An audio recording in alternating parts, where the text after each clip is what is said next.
Olá, como vocês estão? Todos bem por aí? Tá chovendo, tá fazendo sol aqui, tá uma tarde. A gente está gravando à tarde aqui em casa. E se você me ver fazendo isso, ó, nada contra você, tá? Nem para você esse sinal. São os mosquitos. Eles começam a aparecer. Eles precisam viver também. Bom, gente, hoje eu estou tendo o prazer de falar de um assunto que eu gosto muito, porque é necessário falar sobre os nãos que a gente recebe na vida, né? As frustrações, porque as crianças passam. E eu estou recebendo aqui em casa a Deise Rosa, que é uma psicóloga renomada, uma pessoa que, quando a gente precisa falar disso, daquilo, daquele outro, é também uma especialista em luto. Chama a Deise, que a Deise é uma especialista. Que bom ter você aqui, obrigada por ter vindo. Delícia, muito obrigada. Muito obrigada. Tão bom ter você aqui. Você não acha que ficou, não gosto dessa palavra, que ficou marcada como a psicóloga do luto? Isso te incomoda de alguma forma? Como eu sou chamada? Como? O meu marido me chama de Miss Cemitério. Miss Cemitério? Eu acho o máximo. Eu acho o máximo. Marcou mesmo, né? Marcou. É que você tem se pessoas que especializou, né? me encontram na rua e falam assim, não gosto de ver você, que você me lembra da morte. Eu falo assim, não, senhora. Eu lembro que a morte um dia chega. Portanto, você já está atrasada para viver. Certíssimo. Eu falo sobre vida. Não sobre morte. Olha, e tem uma coisa que a gente precisa realmente aprender, a lidar com isso. Deixar a vida até organizada. Eu tenho uma advogada, a doutora Roseli Bresciani, ela é da Vara de Família, e ela fala, Olga, se você soubesse os BO que dá quando a pessoa morre, porque ninguém está preparado, né? Exatamente. E vira uma confusão. E é por isso que eu falo que hoje a minha missão de vida é levar para as famílias o quanto a gente precisa olhar para todas as emoções, as agradáveis e as desagradáveis, desde pequenininhos. E viver e olhar para a vida de uma forma tão intensa que um dia ela vai passando e um dia ela chega na sua finitude, porque o contrário da palavra vida não é morte. É o quê? Não tem contrário da palavra vida. A palavra morte tem um contrário, que é nascimento. Tudo que nasce, um dia morre. Aqui no meio disso é que tem vida. E não tem contrário da palavra vida, porque ela é tão exclusiva, tão bela, que ela é única. É lindo isso, hein? É lindo, não é? Quando a gente pensa, essas plantas estão vivas, mas um dia elas não estarão mais aqui. Nós estamos vivos. Tudo aquilo que está vivo precisa ser intenso. E esse intenso com equilíbrio, com relações verdadeiras. É isso que faz a diferença na nossa vida, na nossa existência. E como é que estão as famílias? O que está fazendo a diferença na vida das famílias? As famílias estão um pouco doentes, Olga. Doentes de quê? Doentes de amor, doentes de tempo de qualidade, doentes de esperança, doentes de convivência. Estão doentes pelo ter e esquecendo muitas vezes do ser, da conexão, do afeto, daquilo que é necessário, de pensar sim no futuro, de pensar sim no estar junto, no como vai ser, o que pode acontecer. E muitas vezes as pessoas elas estão tão atordoadas com 1 milhão de coisas para fazer que a gente só está meio que apagando fogo. Com as crianças, com os adolescentes, com os adultos, com os idosos, com todo mundo. E para onde a gente está indo? Tendo em vista que, assim, a internet veio, é uma coisa que não tem volta, Não tem volta. A gente tem mais é que se preocupar e cuidar de tudo isso. Você acabou de falar, ninguém mais tem tempo. Esses pais, ontem ainda eu falava com uma pessoa, que ela falou assim, o que você acha se no Bebê Conforto já tem até um porta-celular ali para... Gente, eu falei, o quê? Falou, tem até um porta-celular. Que daí bota lá a criança e bota o celular e pronto. Agora, para que botar filho no mundo desse jeito, Deise? Complicado, não é? Eu acho complicado. A gente tem que tomar um pouco de cuidado, porque assim, sim, nós estamos perdendo muito tempo no tempo que passa dentro dos celulares. Não tem como voltar atrás. O celular não volta atrás, a internet não volta atrás. Mas o que a gente está perdendo é a questão do equilíbrio. Qual é o equilíbrio? Veja, em educação de filhos, educação de crianças, nós precisamos do celular muitas vezes. Porque ele é uma forma de auxiliar os pais em alguns momentos. Porém, o que está acontecendo? Está acontecendo de muitos pais acabarem utilizando o celular como uma terceirização e eu não preciso me ocupar, porque a minha criança que está brincando, ela dá trabalho. Então, se eu coloco ela na tela, o trabalho diminui. Então, a gente precisa pensar, eu enquanto mãe, eu enquanto pai, quando eu estou usando esse celular? exemplo, tá? Eu preciso vir aqui gravar com você. Eu não tenho onde deixar os meus filhos.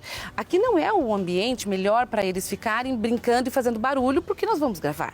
Então, eu preciso que eles estejam comigo, mas que eles estejam em silêncio. Então, neste momento, o celular, ele me ajuda para que a minha criança, ela consiga esperar um pouquinho o tempo que eu preciso. Porém, eu tô na minha casa, eu tô deitada no meu sofá, a gente podia estar brincando de alguma coisa, a gente podia estar... Opa, e aqui eu estou já... Ai, pega o celular, vai, não me incomoda. O quanto eu tô terceirizando. Então, a gente tem que realmente repensar. O celular está a meu favor para alguns momentos da educação e das necessidades que eu passo enquanto pai, enquanto mãe, ou este celular, ele está mais como uma ajuda assim, vai lá e educa meu filho. E aí, olha o perigo, porque o perigo está dentro de casa. Exatamente. Aliás, cada vez mais o perigo está dentro de casa. E aí, essa criança sendo também educada pelo celular, esse pai e essa mãe que chegam tarde do trabalho, cansados, tem mais todas as tarefas. Um monte de coisa para fazer. Isso. E tudo assim, né? Não, posso, mãe? Vai, pega. Posso, mãe? Posso, pai? Vai, faz. Por quê? Porque aí eu não preciso também, né, parar, educar, ter paciência. É mais fácil dizer sim. É mais fácil. E essa criança cresce sem limites e sem frustrações. Afinal de contas, tudo pode.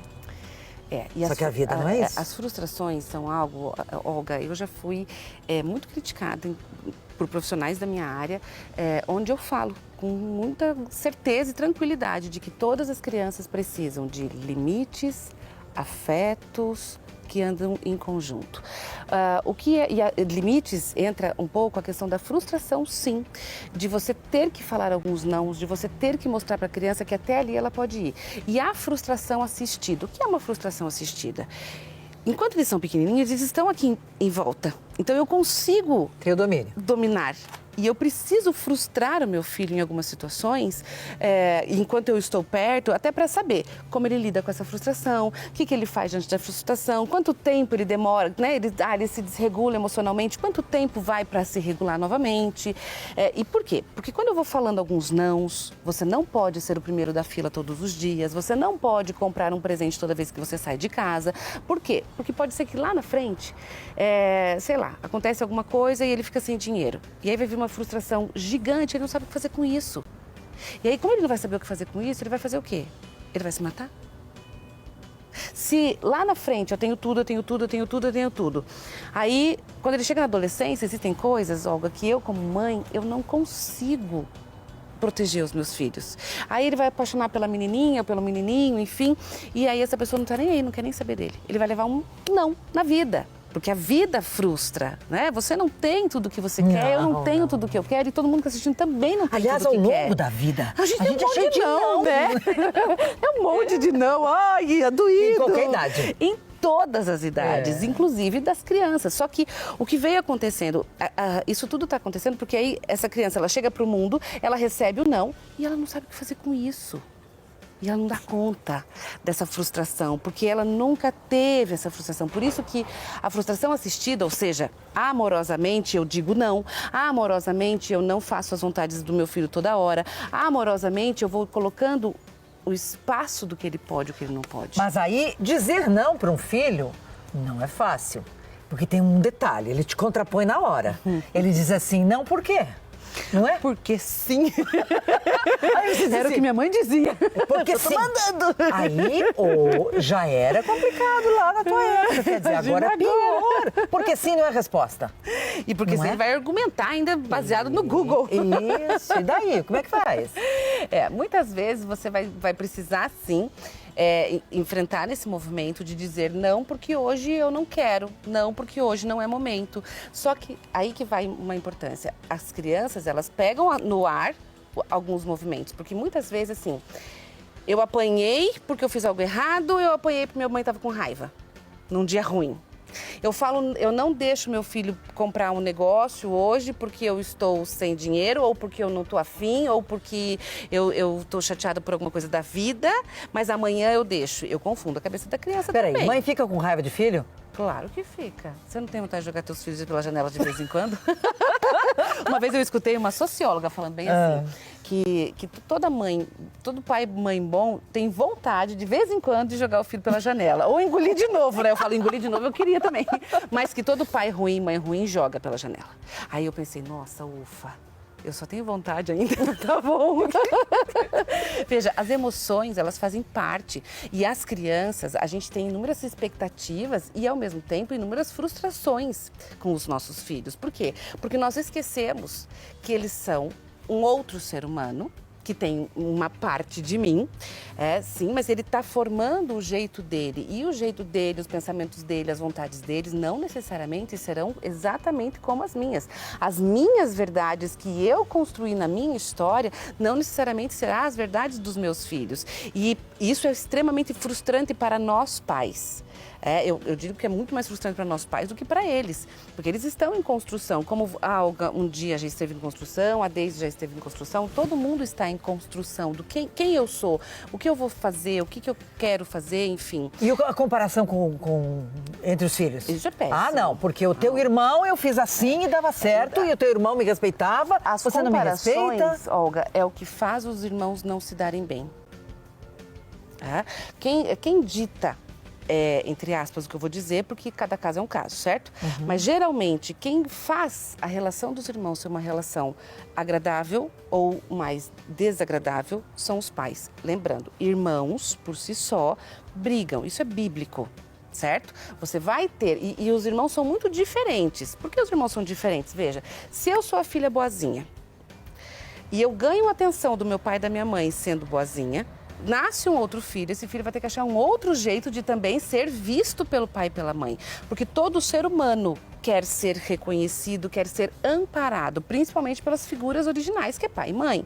Então, se eu tenho numa casa, e pode perceber, geralmente na casa a gente tem um que é mais bocudinho. Por quê? Não vou.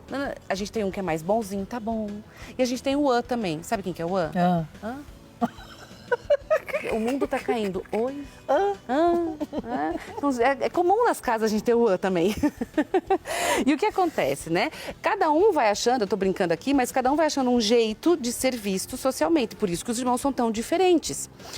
Porém, existem as nossas diferenças, a gente vai brigar e sim, na presença dos pais, eles brigam geralmente mais do que na ausência dos pais. Tá? Mais com pai e mãe junto. Claro, porque eu quero que meus pais me vejam e você tá me incomodando. Então a gente vai disputar algumas coisas. E aí, às vezes, ao mesmo tempo que a gente fala, né, uma relação de amor e ódio muito grande, um amor e raiva, né? Hoje a palavra meio pesada, mas enfim, existe essas intrigas. E se os pais ficam comparando, porque a sua irmã é isso, o seu irmão aquilo. Essa raiva, ela só aumenta. A ideia da mãe falar, vamos comparar para que você aprenda a ficar igual ao seu irmão, não vai acontecer. Não faz isso. Porque eu não quero ficar igual ao meu irmão, porque já tem ele que é desse jeito. Eu quero ser diferente, eu quero ter uma outra forma, eu quero ser único e exclusivo. Porque nós queremos ser únicos, nós queremos ser alguém neste mundo que... é alguém que é visto, é alguém que é respeitado, é alguém que é olhado. E nós começamos assim pela nossa família de origem, pelo nosso pai, pela nossa mãe. A TV Evangelizar também está no Instagram. Segue a gente por lá.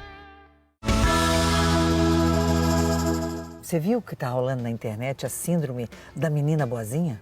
De falar sempre amém para tudo? Amém para tudo, a menina submissa, linda, maravilhosa, que todo mundo quer explorar, na verdade, né? Porque ela é boazinha. Ela nunca diz não, ela faz tudo. E essa síndrome da menina boazinha é a menina que é a criança, é a menina que é a mulher, é a casada, é a namorada, é a mãe. E por que está se discutindo tanto essa coisa da submissão da mulher, Na verdade, hein? eu acho que, Olga, talvez a gente está tentando... E a gente precisa tomar sempre cuidado para a gente não se perder. Então, vamos lá. Se a gente for pegar em questão histórica, né, eu vou tentar resumir bem em breve. As nossas bisavós, as nossas avós eram mulheres, sim, que não... Numa sociedade daquela época em que a mulher não tinha muita voz, não tinha muita vez, não tinha nada. Não tinha espaço, enfim. Então, ela precisou aprender a ficar obrigatoriamente num universo de submissão. Nossa geração, a sua um pouco, a minha mais, a gente já foi escutando das nossas mães coisas do tipo, seja alguém na vida, trabalhe e estude. Eu duvido que uma mulher aí dos seus 30, 40 anos, que nunca escutou isso de outra mulher, inclusive até de outros homens, seja alguém na vida, trabalhe, seja forte, não dependa de ninguém, tenha seu próprio dinheiro. E aí a gente foi para um outro oposto. Eu dou conta de tudo. E também estamos exaustas. Nós não estamos mais aguentando. Porque talvez a gente não quer dar conta de tudo, né? Nós não queremos isso. E agora eu vejo que está tendo um movimento de, peraí, vamos tentar trazer o feminino com equilíbrio e aí cuidado, para a gente não ir de novo para o extremo. Tudo que é extremo é ruim. A mulher que ela só pensa na força, ela está cansada. A que só está na submissão, 100% da palavra, ela também está exausta. Então a gente precisa do equilíbrio. O que eu gosto, o que eu quero ser a provedora do meu lar, eu quero ser a cuidadora do meu lar, eu quero ser aquela que é a luz da minha casa. E isso não precisa ser visto como uma submissão, isso pode ser visto como algo leve, como algo que eu gosto. E eu posso também ter o meu trabalho, eu posso ganhar o meu dinheiro, sem necessariamente precisar ser a grande provedora. Quase que uma escravidão, né? Sem ser uma escrava, né? Porque a gente sabe que hoje, infelizmente, algumas mulheres acabam ficando sozinhas e elas acabam tendo que dar conta de tudo, e aí é muito difícil dar conta de tudo, porque essa conta não fecha. Eu tenho que ser uma super mãe, uma super esposa, uma super no trabalho, e aí a conta realmente ela não fecha. Não fecha. E aí nós vamos ter mulheres, principalmente mulheres, sofridas, não nada felizes. Eu tenho uma amiga, ela é muito jovem, ela tem 30 anos. Ela construiu a casinha dela agora, trabalha feito uma louca, empresária, entende? É um sucesso. Ela chegou para mim ontem e disse assim, você sabe, eu daria tudo para poder ficar em casa, ser dona de casa. Ela fez uma postagem, né? A casa dela é impecável, o vaso de flores na mesa, um café da manhã lindo, entende? Aí eu falei, mas o que está acontecendo com a bonita? Tá linda a casa dela, e até comentei, sabe? Aí hoje eu conversei com ela. Aí ela falou assim, eu daria tudo, Olga, para ficar em casa, para poder cuidar da minha casa, lavar, passar, cozinhar, sem essa correria, esse telefone, essa loucura. Você entende que quando ela te fala isso, ela tá te dizendo assim, isso não é uma submissão, isso é uma escolha. Exatamente. Aqui está a pegada do equilíbrio. Eu quero poder trabalhar menos, quem pode, né? Você pode? Eu posso. Hoje eu consigo fazer os meus horários de uma forma que eu tenha um tempo para os meus filhos. Só que é isso, eu não dou conta de fazer isso sozinha. Eu preciso ter um parceiro que me ajude nesse processo. E a gente sabe que, infelizmente, essa não é a realidade de muitas mulheres. Né? Então, assim, algumas conseguem dar conta um pouco melhor, outras menos. E, assim, eu posso, a partir do momento em que eu escolho fazer escolhas financeiras, onde eu talvez não vou poder me dar o luxo de fazer algumas coisas, mas trabalhar menos e ficar mais na minha casa. É uma escolha que algumas mulheres podem ter, não todas. É complicado. Bom, com a Deise a gente pode falar tudo, né? A gente fala de criança, fala de idoso. A gente foi de cemitério. Cemitério, de nascimento, de morte e de tudo. Aí o que está acontecendo? Nós estamos tendo um boom de divórcios. Que inclusive estão sendo chamados de divórcio cinza. Eu já fiz até pauta sobre isso. Por quê? Por que divórcio cinza? Porque são as pessoas de cabelo branco, cabelo cinza que estão separando. Depois de 30, 35 anos de casados, filhos já são homens e mulheres que estão com 55, 60 anos e estão separando. Por quê? Conseguiram uma certa independência financeira nessa idade e não querem mais esse casamento, porque não estão felizes. O que você me diz sobre isso? Eu digo que se a pessoa entende que a felicidade tem que vir de outro caminho, por que não? Eu penso que, é claro, cada caso é um caso. Sim, né? Lógico. A gente sabe hoje que os maiores números de divórcios, eles são, quem solicita o divórcio são as mulheres. As mulheres, né? E essa mulher, os estudos também mostram isso. Antes delas tomarem essa decisão, elas pensaram, tentaram, pensaram, fizeram, aconteceram. E quando chegou no esgotamento, eu não quero mais. E quais são os períodos em que isso mais ocorre? No primeiro ano do nascimento do filho, do primeiro filho, geralmente, e quando os filhos vão embora. Porque aí o que acontece nisso, Olga? O casal tem que se ver. O casal precisa se enxergar. Que passou a se ver na pandemia. Claro, passou Também. a se ver. E daí deu muita separação. Eu tive que entender quem é o cara que está do meu lado, quem é a Isso. mulher que está do meu lado. Eu tive que olhar para isso, eu tive que cuidar disso. E aí, quando a gente fala desse movimento, ter que me olhar, ter que me cuidar quem eu sou, o que o outro é, o que isso causa em mim. Isso faz as pessoas pensarem. E a pandemia, porque também a gente teve um número de divórcios na pandemia. A pandemia foi uma morte anunciada. A maioria das pessoas, quando tem o diagnóstico de uma doença grave, que é muito grave, que os tratamentos vão melhorando, mas enfim, ainda a ciência não vai chegar a 100% das curas, é uma morte anunciada. Opa, a minha finitude está batendo na minha porta, então eu preciso olhar para a minha vida. A pandemia, ela fez isso com uma população geral. No começo a gente achava que era só os idosos, depois a gente começou a falar, opa, não é só os idosos, é todo mundo. E aí essa morte anunciada e silenciosa, e invisível, e se eu morrer hoje? O que eu estou fazendo da minha vida?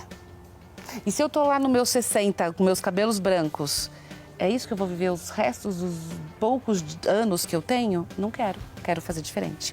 E talvez é uma oportunidade que as pessoas têm de olhar e falar assim, eu quero fazer diferente e eu vou fazer diferente. É um ato de coragem, acima de tudo. Muito, muito. É um ato de muita coragem. Como você falou, a mulher, ela tenta de todas as formas. Ela vai para o sacrifício, é mais uma tentativa. Ela cria situações para ver se ela consegue salvar. Porque isso é uma característica feminina? O homem não luta tanto para salvar um casamento quanto uma mulher, né? Só a mulher luta mais, o homem ele se acomoda mais, mesmo ele também não gostando. Eu também já não quero mais. Não tá bom. Mas deixa assim. O homem, claro que, de novo, não são todos os homens, né? São homens e homens, enfim. Mas o homem, ele consegue permanecer no sofá, no controle da televisão, por muito mais tempo. Na vida que tá. A mulher, não, porque nós mulheres, Olga, nós somos muito mais emocionais. Ou seja, nós refletimos mais, nós pensamos mais, nós choramos mais, nós falamos das nossas dores. O homem, ele tem dificuldade de falar. Isso aqui dá uma pauta, a gente pode ficar aqui horas falando sobre horas. isso. E, novamente, a tarefa de estar mais perto das crianças, de educar mais esse filho, essa filha, é da mulher. Deveria ser de todos, né? Os homens estão um pouquinho melhores, né? Estão, ainda bem. Acho que hoje os pais estão lendo mais sobre o assunto, estão preocupados mais com o assunto, estão querendo olhar para os seus filhos de uma maneira diferente, o que é fantástico. Porque a gente tinha antes, assim, o pai é aquele que é o provedor, ponto.